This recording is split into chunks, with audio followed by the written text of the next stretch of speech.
আমাকে ডেকেছেন মহারাজ? হ্যাঁ ডেকেছি, ভাবলাম তোমার গিন্নি নেই, একা বাড়িতে কি করবে।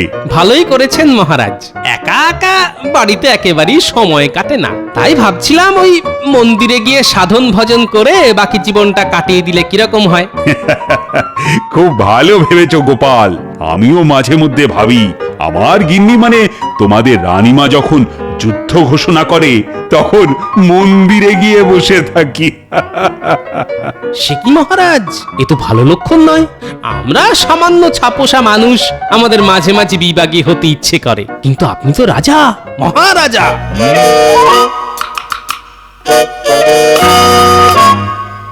আরে রে রে, এ কি? আরে আরে পোটলা নিয়ে চললে কোথায়? বাজারে বুঝি? মরণ সেটাই এখনো বাকি আছে। হাড়কিপ্টে বুড়ো একটা, জেনে বুঝে পচা আলু খাইয়ে মারতে চায়। কি যে বলো! আমি এই চললাম বাপের বাড়ি, অনেক শান্তি সেখানে। জীবনে তোমার কাছে আর আসবো না, আর যাওয়ার আগে সে কি, চলে যাচ্ছ? তুমি শুধু শুধু রাগ করছো। তা যাওয়ার আগে কি একটা বলছিল না?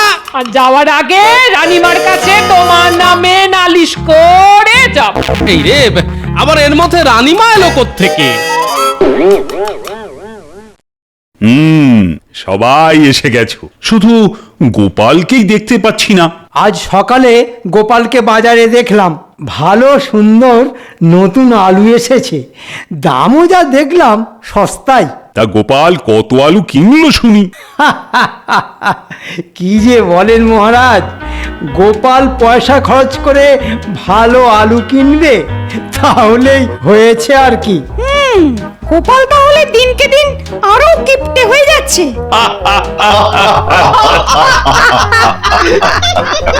কিপটে বলে কিপটে, ও বাজার থেকে পচা আলু আর কাঁচকলা কিনে খাবে, তাও নতুন আলু কিনবে না। সত্যি আমি ভাবছি গোপালের পরিবারের কথা।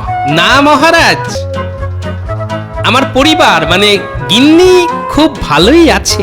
এই যে গোপাল এসে গেছো, বাহ বাহ, বসো বসো। তা শুনলাম তুমি বাজার থেকে পচা আলু কিনে খাচ্ছ, এ কি তোমার অবস্থা? মহারাজ, আমার অবস্থা বেশ ভালোই মহারাজ। তাহলে তুমি বাজার থেকে পচা আলু কিনছো কেন, আর খাচ্ছই বা কেন? ওহে গোপাল, ওই পচা আলু খেও না। ওতে ওতে পেটে অজীর্ণ রোগ মানে ওই আমাশা হয়। মহারাজ, আমি পচা আলু কিনেছি এটা সত্যি, আর আমি এটাও জানি যে এই কথা আপনার কানে ঠিক পৌঁছবে। বৈদ্য ঠিক বলেছে গোপাল, তোমার এভাবে পচা আলু কিন্তু আর খাওয়া যাবে না। আবার শুরু হয়েছে গোপালের হেয়ালি। এর দুটি কারণ আছে মহারাজ। একটি নয়, দুটি কারণ। যাই হোক, তুমি বলো আর আমরা শুনি তোমার জেনে বুঝে পচা আলু কেনার কারণ। বাজারে গিয়ে দেখি খুব অল্প সংখ্যায় নতুন আলু এসেছে, তা দেখে জিভে জল আসছে। মার্জনা করবেন মহারাজ, কিন্তু আমাকে গোপালের কথার মাঝে থামাতেই হলো। কেন সভাকবি, তোমার আবার কি হলো? আগে গোপালের বাজার যাওয়ার শুনে আমার মাথায় একটা কবিতা চলে এলো, তাই সেটি একটু আপনাদের শোনাতে চাই। তাই নাকি? বাহ বাহ, বেশ বেশ, গোপাল বলতে থাকুক আর সেই ফাঁকে ফাঁকে তুমি কবিতা বলতে থাকো। বাহ বাহ বাহ বাহ বাহ, তাহলে শোনা যাক। শুনুন তাহলে। গোলমেলে লোক সব বাজারেতে যায়, নতুন আলু তারা সব কিনে কিনে খায়। নতুন আলুর দাম বেশি, পচা আলু সস্তা, তাই দেখে একজন নিল কিনে এক বস্তা। বাহ বাহ, মুখ্য মুখ্য, বলো হে গোপাল, কি বলবে? বাহ, আমি সবে বলা শুরু করলাম আর এর মধ্যেই কবিতা লেখা হয়ে গেল। হ্যাঁ, হয়ে গেল। বেশ, আমি তাহলে আমার কারণগুলো বলি। হ্যাঁ হ্যাঁ, বলো বলো। মহারাজ, আমি বাজারে গিয়ে দেখলাম আমাদের মন্ত্রী মশাইও বাজারে এসেছে। আহা গোপাল, সেটা সবাই জানে, তুমি উল্টো পাল্টা না বকে সোজা কথাটা বলো। সোজা কথা হচ্ছে, আমাকে দেখেই আপনি সব নতুন আলু কিনে ফেললেন যাতে আমি না কিনতে পারি। দেখেছেন মহারাজ, গোপালের স্বভাব শুধু শুধু অন্যকে দোষারোপ করা ছাড়া আর কোনো কাজ নেই। তাই তো গোপাল, তুমি কেন ওকে দোষ দিচ্ছ? এখন আমার কেনা আলুর ওপরেও ওর নজর পড়েছে। বলি গোপাল, তোমার ওই অলক্ষণের নজরে আমার আবার অজীর্ণ রোগ না হয়। তর্ক যখন উঠলই মহারাজ, তখন এই নজর নিয়ে আমার ছোট্ট কবিতা বলতে পারলে সুখী হই। তুমি আবার লিখে ফেলেছো? বাহ বাহ, বেশ, শোনাও শোনাও। বলি এ বঙ্গ দেখালে কত রঙ্গ তামাশা, পচা আলুর নজরে নতুন আলুর আমাশা। ছি ছি ছি ছি মহারাজ, আমাদের সভাকবির লেখার ভাষা দিনে দিনে দুর্বল হয়ে পড়ছে। আচ্ছা সভাকবি, নজর না আমাশা, কোনটা নিয়ে তুমি ঠিক কবিতাটা লিখেছো বলো তো? আজ্ঞে মহারাজ, দুটোই। কিন্তু মহারাজ, এই কবিতাটি তো ওকে লিখতে দেখলাম না এখানে। তাই কি?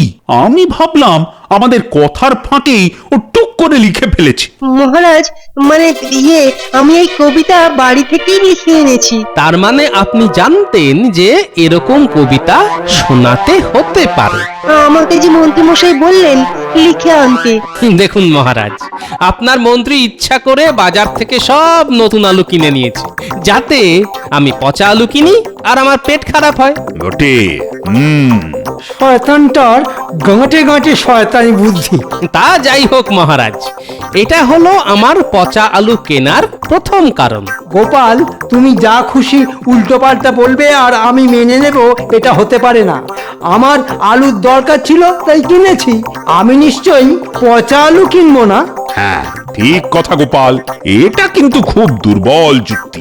মহারাজ, আমার আরেকটা কারণ তো আমি এখনো বলিনি। বলো বলো, শুনি। সেটি হলো আমার গিন্নির আজকাল বড় আলু খাবার ইচ্ছে হয়েছে। এদিকে উনি দিন দিন মোটা হয়ে যাচ্ছেন। তাতে কি হলো? বৈদ্য বলেছেন বেশি আলু খেলে আরো মোটা হয়ে যাবে। মোটা তো তুমিও হচ্ছ গোপাল, তোমার নিজের দোষ গিন্নির উপর চাপাচ্ছ কেন? আমি তো চিরকালই ওই যাকে বলে একটু মোটা, কিন্তু আমার গিন্নি কিছুতেই শুনবে না, আলু ও খাবেই। কিন্তু তার জন্য পচা আলু? ঠিক ধরেছেন মহারাজ, ওই পচা আলু আমার গিন্নি মুখেই তুলতে পারেনি, ওয়াক থু করে ফেলে দিয়েছে। ও, তাহলে সেই আলু আর খাওয়া হয়নি? শুধু খাওয়া নয়, আমার গিন্নির আলু খাওয়ার শখ একেবারে মিটে গেছে। মন্ত্রী, এবার তুমি বলো তো, আমাদের বাজারে আলু কোথা থেকে আসে? মহারাজ, আলু তো আসে মদনপুরের জমিদারের খাস তালুক থেকে। ওখানে আলুর চাষ হয়। জানি, আমাদের সাথে চুক্তিও আছে। সব থেকে ভালো মানের আলু মদনপুর থেকেই কৃষ্ণনগরে আসবে। আজ্ঞে হ্যাঁ মহারাজ।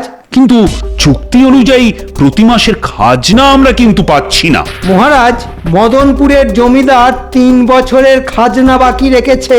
এবারে কিন্তু একেবারে পুরো শোধ করে দেবার সময় এসেছে। এক্ষুনি চিঠি পাঠাবার ব্যবস্থা হোক।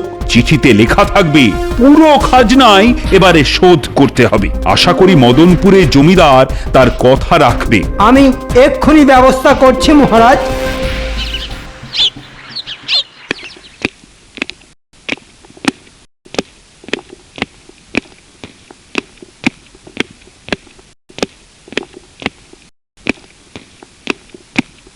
আমাকে ডেকেছেন মহারাজ?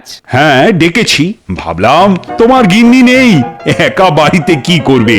ভালোই করেছেন মহারাজ, একা একা বাড়িতে একেবারেই সময় কাটে না। তাই ভাবছিলাম ওই মন্দিরে গিয়ে সাধন ভজন করে বাকি জীবনটা কাটিয়ে দিলে কিরকম হয়। খুব ভালো ভেবেছো গোপাল। আমিও মাঝে মধ্যে ভাবি, আমার গিন্নি মানে তোমাদের রানীমা যখন যুদ্ধ ঘোষণা করে তখন মন্দিরে গিয়ে বসে থাকি। সে কি মহারাজ, এ তো ভালো লক্ষণ নয়। আমরা সামান্য ছাপোষা মানুষ, আমাদের মাঝে মাঝে বিভাগী হতে ইচ্ছে করে, কিন্তু আপনি তো রাজা, মহারাজা। তা ঠিক। কিন্তু মহারাজ, আপনার এ ধরনের চিন্তা যদি শত্রুপক্ষের কানে যায়, তাহলে তারা আপনাকে দুর্বল ভেবে আক্রমণ করতে পারে। তাহলে তো রাজ্য রসাতলে যাবে মহারাজ। তা নয়, আরে অতটা ভাবার কোনো কারণ নেই গোপাল। তাছাড়া আমার মনের কথা তো মনেই থাকবে, কেউ তো আর জানতে যাচ্ছে না। আপনি মুখ ফসকে মন্ত্রীকে বলে ফেললেই হলো, বেটা সব সময় তককে তককে থাকে। না না গোপাল, এটা তোমার চিন্তার ভুল। আসলে তোমাদের দুজনের সম্পর্ক হলো সাপ আর নেউলের মতো। যাই বলুন মহারাজ, ওই বিভাগী হবার চিন্তা ভুলেও করবেন না। তবে গোপাল, তোমাকে বলি যে কে আর আমাদের রাজ্য আক্রমণ করবে? সবার সাথেই তো আমার মধুর সম্পর্ক। যুদ্ধ তো একটু চাই মহারাজ, না হলে তো আমার উবরি কামাই হয় না।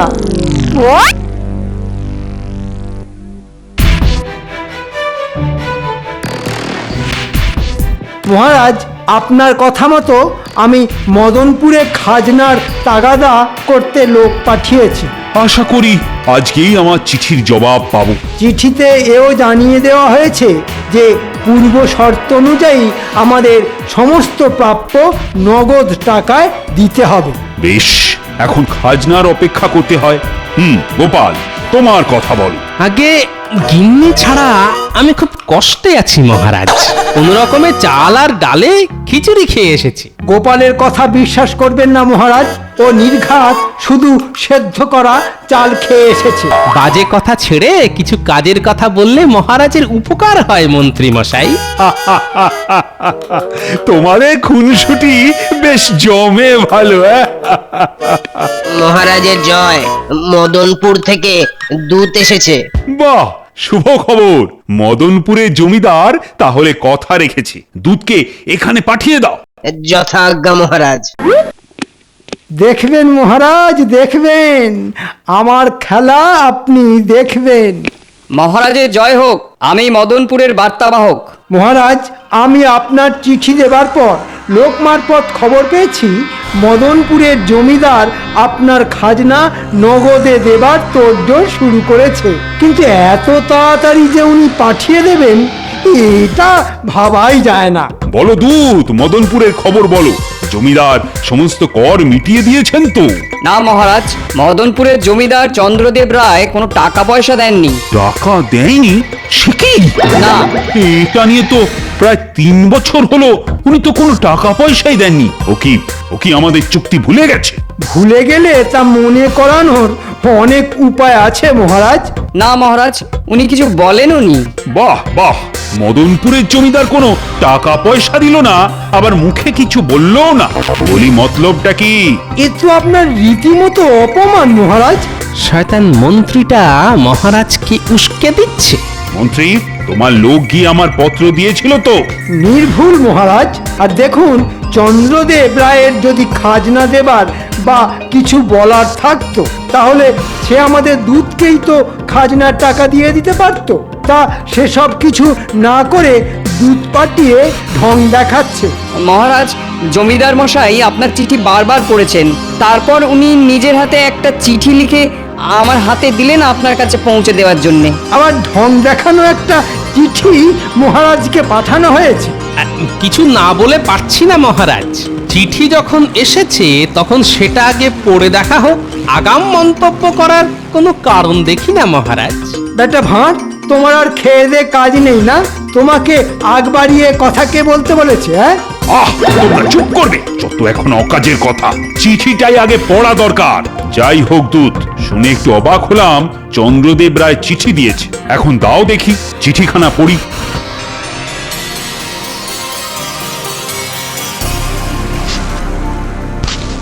এত বড় স্পর্ধা, আমার সাথে বেয়াদবি! কি হলো মহারাজ? কিছু কি ঘটলো মহারাজ? কোনো বিপদ? আমি এর প্রতিশোধ নেব। তবে কি মহারাজ কোনো আপদ? বলে ফেলুন মহারাজ। না বললেই ওই জ্যোতিষী মশাই হাতে এক্ষুনি বলবেন ওই সব গ্রহ নক্ষত্রের বিচার সব বন্ধ হয়ে যাবে। মহারাজ, মহারাজ অমন রেগে থাকবেন না মহারাজ, তাহলে শরীরে রক্তচাপ বৃদ্ধি হবে। সবাই শোনো, মদনপুরের জমিদার একটা সাদা কাগজ খামের ভেতর পুরে দিয়েছে। হ্যাঁ, সে কি? সাদা কাগজ? হ্যাঁ, একটা সাদা কাগজ, তাতে কিছুই লেখা নেই। এটা বেয়াদবি ছাড়া আর কি? সে কি মহারাজ, আপনার সাথে বেয়াদপি করার এত সাহস মদনপুরের জমিদার পেল কি করে? এ তো খুব খারাপ কথা। সেনাপতি, বলুন মহারাজ। তোমাকে প্রস্তুত হতে হবে। মহারাজ, আমি এক্ষুনি প্রস্তুত হচ্ছি, কিন্তু কিন্তু কিসের প্রস্তুতি মহারাজ? তোমাকে কিসের জন্য প্রস্তুত হতে হয় সেটাও কি ভুলে গেছো? না মানে অনেকদিন কোনো প্রস্তুতি নেওয়া হয়নি তো, তাই বলছিলাম আর কি। তোমার গায়ের সাথে সাথে মাথাতেও মেদ লেগেছে। আরে যুদ্ধ শুরুর প্রস্তুতি, বুঝলে? আজ্ঞে মহারাজ, কিন্তু কিন্তু যুদ্ধটা কোথায় হবে মহারাজ? যুদ্ধ হবে মানে যুদ্ধ হবে, কোথায় হবে সেটা জেনে তুমি কি করবে? শোনো, মদনপুরকে 7 দিনের মধ্যেই কামানে তোপ দিয়ে উড়িয়ে দিতে হবে। আগে মহারাজ, কামানের তোপ? চন্দ্রদেব রায়ের এই স্পর্ধা আমি কিছুতেই সহ্য করব না। ঠিক আছে মহারাজ, আপনি কিচ্ছু চিন্তা করবেন না, আমি সবটা দেখে নিচ্ছি। আপনি অনুমতি দিন, আমি সেনাপতির সাথে গিয়ে যুদ্ধের সমস্ত প্রস্তুতি দেখে নিচ্ছি। ঠিক আছে মন্ত্রী, তুমি যাও সেনাপতির সাথে, প্রস্তুতি দেখে খবর জানাবে আমার। যথা আজ্ঞা মহারাজ। যুদ্ধের জন্য মন্ত্রীর আগ্রহটা একটু বেশিই লাগছে। মনে হচ্ছে ব্যাটার কোনো মতলব আছে। যুদ্ধের ডামাডোলে নিজের আখের গোছানোটাই ওর মতলব নয় তো?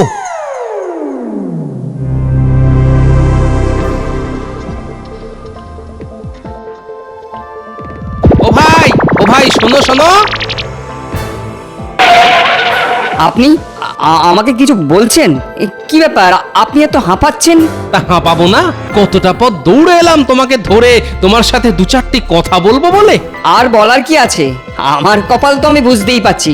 এই খবর আমাদের জমিদার মশাইকে দিলে তিনি কি আর আমাকে আস্ত রাখবেন ভেবেছেন? আরে ভায়া, অত চিন্তার কিছু নেই, তুমি শুধু আমাকে বলো। কি বলবো? আপনার মতলব কি বলুন তো? আপনি কে? কি ব্যাপার বিজ্ঞানী, আমার সাথে তুমিও দৌড় লাগিয়েছিলে নাকি? আপনাকে চেনা চেনা ঠেকছে। ইনি হলেন আমাদের বিজ্ঞানী। আমি আপনাকে মদনপুরে দেখেছি। আরে সে কথাই তো বলতে আসা। মদনপুরে আমার মামার বাড়ি, আমি সেখানে প্রায়ই যাই। গোপাল, কিছু একটা করে এই যুদ্ধ থামানো যায় না, নইলে নইলে যে মদনপুরের সাথে আমার মামার বাড়িও কামানের তোপে উড়ে যাবে। বুঝেছি, এবার বলো তো দূত, মদনপুরের জমিদার কি সত্যি সাদা কাগজ দিয়েছে? আমি তো কিছু বুঝতে পারছি না, উনি তো আমার সামনে চিঠি লিখলেন।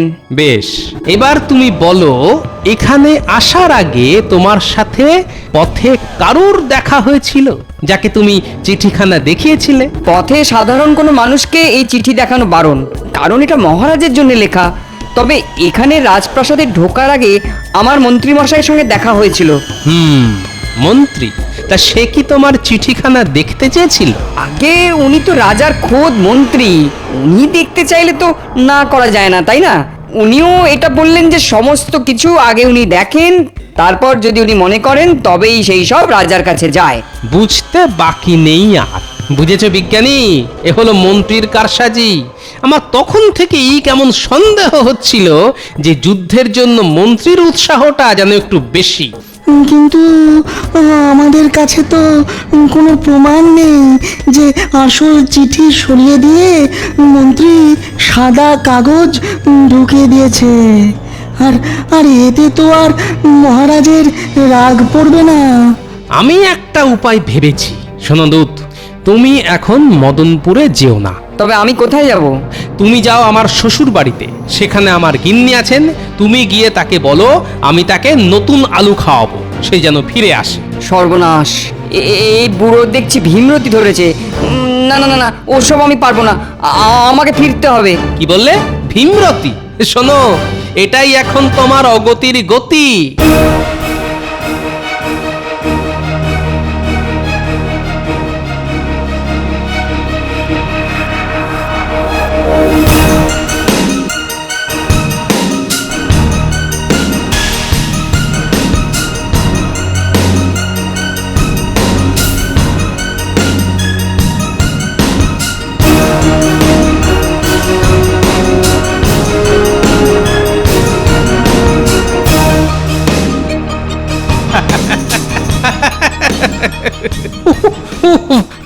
আমার কি হাসি পাচ্ছে।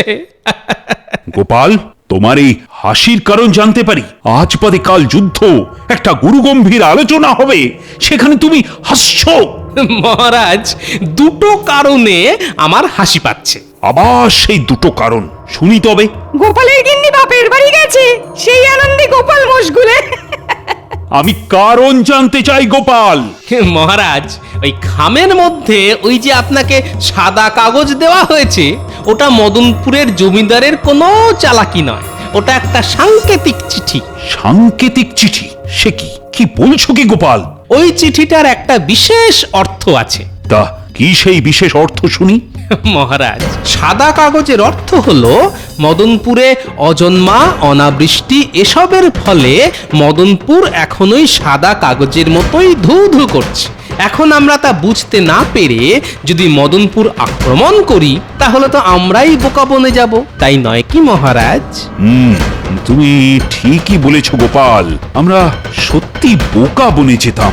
মহারাজ, আমি বলেছি মাত্র, কিন্তু আমাদের মন্ত্রী এত বুদ্ধিমান যে চিঠির আসল কাগজ সরিয়ে সাদা কাগজ দিয়ে সেটাই বোঝাতে চেয়েছে। খবরদার গোপাল, ভালো হবে না বলছি, সমানে মিথ্যে কথা। হ্যাঁ, সত্যিই তো, যুদ্ধ হলে মন্ত্রীর কত লাভ হতো।